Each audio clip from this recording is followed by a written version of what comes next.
Bonjour les élèves. J'espère que vous allez bien. On va avoir besoin aujourd'hui le cahier origine à la page 53. Donc, je vous demande d'ouvrir votre cahier à cette page-là. Ayez un surligneur ou deux ou trois, si vous en avez trois. Sortez les surligneurs et ayez aussi votre cahier de notes de cours. Donc, le cahier de notes de cours, c'est juste parce que je vais vous parler d'une page en particulier. Donc, ayez ça sur votre bureau. Vous pouvez mettre la vidéo sur pause puis faire ça. OK? Donc, une fois que c'est fait, tout le monde, ce qu'on va parler aujourd'hui, on va parler des caractéristiques du vivant. C'est quoi les différentes caractéristiques qu'un organisme doit posséder pour être considéré comme un vivant? Bien sûr, si je vous montre une roche et une plante, et vous avez tous déduit que la roche, c'est l'organisme qui est non vivant. Mais il y a des raisons pourquoi on va dire que la plante, à l'inverse, elle est vivante. Et entre autres, elle peut se reproduire, elle peut réagir à certains stimuli comme la lumière ou le manque d'eau, etc. Mais une des caractéristiques bien importantes de quelque chose qui est vivant, c'est son organisation cellulaire. C'est le fait que l'organisme est composé de cellules. Donc, vraiment, les cellules, c'est ça qui va être à la base. La cellule est l'unité de base de la vie. Et c'est ça qui va être à la base d'un organisme qui est vivant. Mais les cellules, en fait, c'est un seul des 7 critères. Donc, il va y avoir 7 critères pour qu'un organisme soit vivant, entre autres, qu'il soit composé de cellules. Mais il y a 6 autres critères qui vont venir en ligne de compte. Et l'organisme, ça c'est bien important, doit posséder les 7. S'il en possède 6 sur 7, il n'est pas considéré comme un vivant. Donc aujourd'hui, c'est ce qu'on va voir. On va voir les caractéristiques du vivant. C'est pour ça que je vais vous parler un petit peu des cellules, entre autres, qui, bon, oui, bien sûr, c'est une seule des caractéristiques, mais c'est quand même une caractéristique qui est importante. Donc, juste pour, à titre d'information, vous avez des cellules dans votre corps. Là. Il y a une règle générale là, qui dit qu'environ 1 milliard de cellules par kilogramme de matière. Évidemment, ça va varier dépendamment de la corpulence et de la grandeur de certaines personnes par rapport à une autre du même âge. Mais pour vous donner une idée, par exemple, un ado aura environ 30 à 40 milliards de cellules. Puis des cellules, il n'y en a pas 50 000 sortes, il y a environ 200 types de cellules. Donc, entre autres, il existe des cellules osseuses, des cellules nerveuses, des cellules sanguines, comme les globules blancs, les globules rouges, les plaquettes, etc. Des cellules musculaires, des cellules de cartilage, etc. Donc, il existe 200 sortes environ de cellules et il y en a des milliards et des milliards dans votre corps et c'est ce qui fait que vous êtes bien sûr considéré un organisme vivant. À noter ceci, ça va être plus dans le prochain cours, mais je vais vous en parler quand même. Il existe deux types de cellules. Donc, les organismes vivants, ils peuvent soit être composés de cellules animales ou de cellules végétales. Bien sûr, tout ce qui va être du règne des végétaux va être composé de cellules végétales et du règne animal va être composé de cellules animales. Maintenant, les cellules végétales et animales sont composées d'à peu près les mêmes composantes. Okay? On va voir ça plus en détail plus tard, mais les cellules végétales, ils ont certaines affaires différentes. Entre autres, ils ont une paroi cellulaire. La paroi cellulaire, il y a de la cellulose à l'intérieur de ça, ça lui donne sa rigidité, une forme plutôt, je dirais, géométrique, là, rectangulaire ou allongée. Il y a des vacuoles, il y a une seule vacuole en fait, une seule et unique vacuole, alors que la cellule animale va en posséder plusieurs.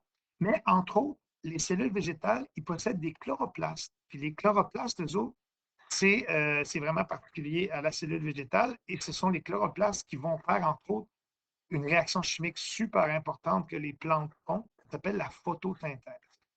En gros, ce que c'est la photosynthèse, c'est que les plantes ils vont utiliser le CO2. Le CO2 dans l'air, c'est ce qui est rejeté, entre autres, par la combustion des combustibles fossiles, par exemple l'essence des voitures, le charbon qu'on va brûler, etc., même un peu la respiration des vivants. Pardon. Et le CO2, lui, il va être absorbé par les plantes, d'accord? Et donc, les plantes vont absorber le CO2 qui est dans l'air, qu'on ne veut pas. En fait, le CO2, c'est un gaz qui va contribuer au réchauffement de l'atmosphère, puis dont on veut le moins possible en avoir dans l'air. Donc, les plantes absorbent le CO2. Et ce qu'elles vont faire, une fois qu'elles l'absorbent, il y a une réaction chimique à l'intérieur des chloroplastes. À l'intérieur des chloroplastes qui sont juste ici, qui sont dans la plante, dans la partie verte de la plante. Et les plantes vont rejeter du dioxygène. Puis le dioxygène, on aime ça, c'est ce qui nous permet de vivre, nous, les mammifères, ce qui nous permet de rester en vie. Bon, bien sûr, les plantes utilisent de l'eau dans le sol, des minéraux aussi dans le sol, puis de l'ensoleillement, bien sûr. Mais en gros, la photosynthèse, c'est la transformation par les plantes du CO2 pour rejeter de l'oxygène. Donc, c'est vraiment bénéfique et c'est ce que les plantes vont faire et les plantes vont faire ça avec les chloroplastes. Donc, il y a une grande différence. C'est juste pour vous dire qu'il y a une grande différence entre les cellules végétales et animales parce que nous, les humains, bien sûr, on n'est pas capable de faire de la photosynthèse. On n'est pas capable d'absorber le CO2 néfaste dans l'air puis d'en produire de l'oxygène qui est bénéfique pour tout le monde. Donc, les plantes végétales, les cellules végétales vont faire ça. C'est bien important, les espaces verts, d'ailleurs, pour ça. Dans une ville comme Manhattan, où il y a des millions d'habitants, l'oxygène est produit par, mettons, vous avez, pas principalement, mais il y a des endroits de verdure comme Central Park à l'intérieur de l'île de Manhattan, à New York, qui est très, très importante. Ce parc-là, chaque partie du parc doit coûter des millions, mais en valeur, mettons, si vous voulez, immobilière, on pourrait le vendre puis faire bâtir des gratte-ciels. Mais les New-Yorkais décident de le garder, évidemment, parce que c'est très important, parce que ces cellules-là purifient d'une certaine façon l'air, les cellules végétales de tous les végétaux qui sont là, par la photosynthèse, justement. Entre autres, ensuite, bon, vous avez la page 53. Ce qu'on mentionne à la page 53, tout le monde, on parle des caractéristiques du vivant. Et ce qui est bien important de comprendre, tout le monde, c'est que pour que quelque chose, pour qu'un organisme soit considéré comme vivant, il doit posséder chacune des 7 caractéristiques. Okay? Donc, il doit posséder, on va le souligner tout le monde, chacune des 7 caractéristiques. Donc, l'organisme ne doit pas présenter qu'une seule de ces caractéristiques, mais bien chacune des 7 caractéristiques. Alors, les 7 caractéristiques sont ici. Là, moi, je vous ai parlé de la première, qui est le fait qu'un organisme soit composé de cellules. Donc, l'ensemble des caractéristiques que tous les doivent posséder pour être considérés comme tels. Les 7 caractéristiques, je vais vous en parler brièvement. Donc, la première, je vous en ai parlé, c'est le fait d'être composé de cellules. Il y a des organismes qui sont unicellulaires, comme les bactéries. Donc, l'unité de base de la vie, très important, c'est la cellule. Donc, vraiment, l'unité de base, ça, c'est à noter. L'unité, ça veut dire ce avec quoi tu es composé. Il y a des organismes qui sont bien sûr faits d'une seule cellule, qui sont unicellulaires, et d'autres qui sont faits de plusieurs cellules, qui sont pluricellulaires, comme vous, par exemple. Vous êtes fait de plusieurs cellules. Donc, première caractéristique, organisation cellulaire. Deuxième caractéristique, les êtres vivants sont capables de se reproduire. Donc, les êtres vivants engendrent des nouveaux individus, puis transmettent leurs caractéristiques à leur progéniture, à leurs descendants. Donc, c'est vrai pour les végétaux et c'est vrai pour les animaux. Donc, la reproduction est une des 7 caractéristiques qui est super importante pour être considéré comme un vivant. Ensuite de ça, à la page 54, des êtres vivants doivent être capables d'utiliser l'énergie pour pouvoir survivre. Nous, on se nourrit de nourriture. Je ne sais pas si vous avez déjà vu sur les fiches nutritives des aliments. Vous avez des valeurs qui sont données en joules ou en kilojoules ou en calories. C'est des unités de mesure qui identifient de l'énergie. Donc, nous, on se nourrit. On se nourrit pour pouvoir assurer nos fonctions vitales puis nos activités, c'est-à-dire se déplacer, se nourrir, puis dans certains cas, pour les animaux, pour chasser. L'énergie, entre autres, ne peut pas nécessairement dire que tu vas manger quelque chose qui possède de l'énergie, une quantité de joules ou de kilojoules ou de calories comme dans les aliments. Ton énergie peut venir du soleil, par exemple, pour tout ce qui est les autotrophes, par exemple, tous les végétaux, ils vont se nourrir de soleil, de minéraux dans le sol. Donc, l'utilisation d'énergie est une des 7 caractéristiques. On l'a vu en classe, il y a 2 types d'adaptations. Les adaptations peuvent être physiques ou elles peuvent être comportementales.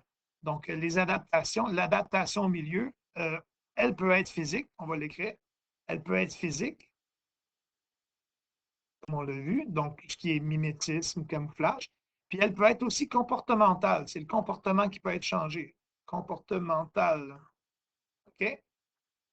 Ça, c'est 2 types d'adaptations que les êtres vivants vont faire pour pouvoir se donner des chances de survie. Ça peut être au niveau de leur morphologie, c'est-à-dire de quoi ils ont l'air. Ici, on parle du bec du colibri qui est adapté pour certaines fleurs, qui lui permet d'aspirer le nectar, qui est la substance sucrée à la base de la fleur. Donc, les êtres vivants sont capables de s'adapter à leur milieu. À l'inverse, par exemple, d'une roche ou d'une table, la table ne sera pas capable de se transformer au bout de plusieurs générations, puis au bout de milliers d'années. Elle ne va pas évoluer. La réaction stimuli, on en a vu une réaction stimuli, nous, entre autres, par exemple, le phototropisme.